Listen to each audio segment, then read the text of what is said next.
Hi everyone, this is Brandy with everyoneandthensome.com.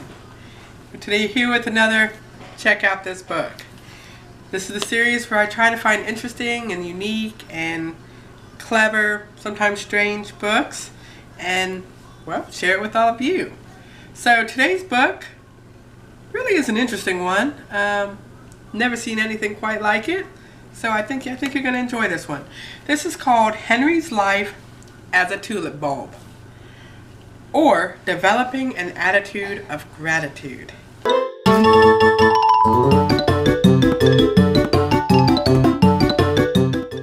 This is by Linda M. Bryant.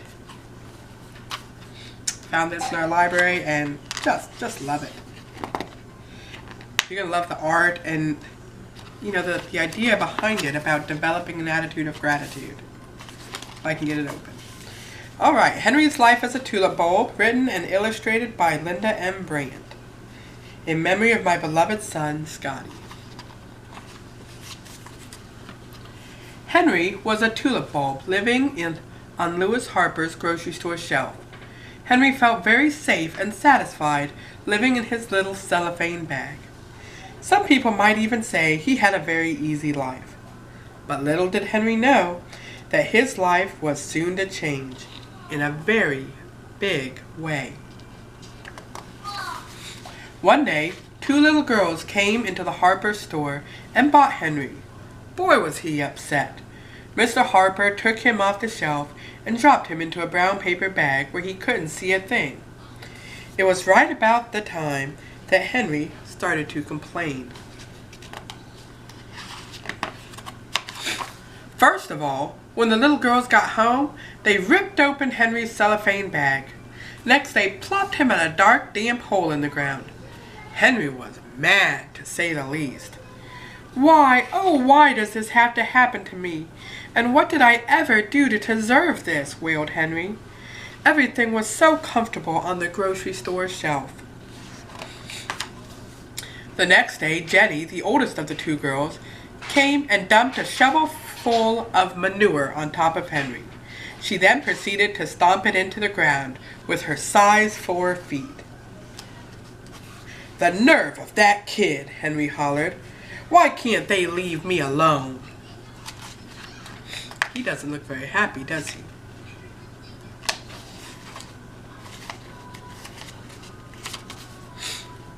Henry, a voice spoke softly.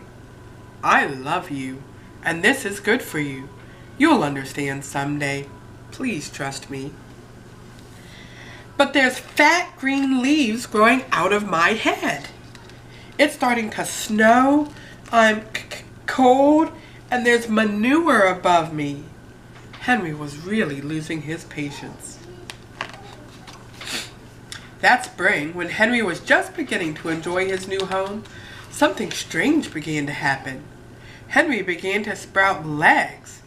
Not just a pair of legs, but bunches of little hairy legs. This is it. I've had it. I wanted to go back to Harper's store and quit doing this to me, Henry protested. Again the voice spoke. Can't you feel the warm sun, Henry? And Henry, taste the sweet rain. A soft wind has carried it to you. I'm proud of you, Henry. But, Henry was speechless. It's not worth it. How will I ever survive? The voice spoke no more. During the next few weeks, Henry was even surprising himself. His little legs were almost as strong as his arms, which seemed to reach to the heaven. The sun was warm, like the voice had said, and the morning dew was delicious. How Henry loved to drink it all in. But then, what was that growing out of Henry's head? It was different than his new arms. Henry began to once again feel uneasy. How could this happen to me? Everyone must be looking at that silly ball growing out of my head. I'm depressed. The next day was a wonderful surprise to Henry. That little ball growing out of his head began to open. a beautiful flower began to emerge. "Why, I think it's a tulip!" Henry exclaimed. "I don't believe it. I'm blooming, and I'm a beautiful red tulip." Once again the voice spoke. "Henry, you're beautiful. I'm proud of you. You have spunk. Keep on, Henry." Henry looked upward. Suddenly he realized the answers to all his questions. Had Henry stayed in his little cellophane bag, Henry would have never become the beautiful flower he was meant to be. "Thank you, voice," said Henry. "Thank you very much." The end. See, Henry became a tulip. After all that, he was beautiful. Sometimes we're going through things we don't understand, but there's a flower in us too. So until next time, we'll see you later.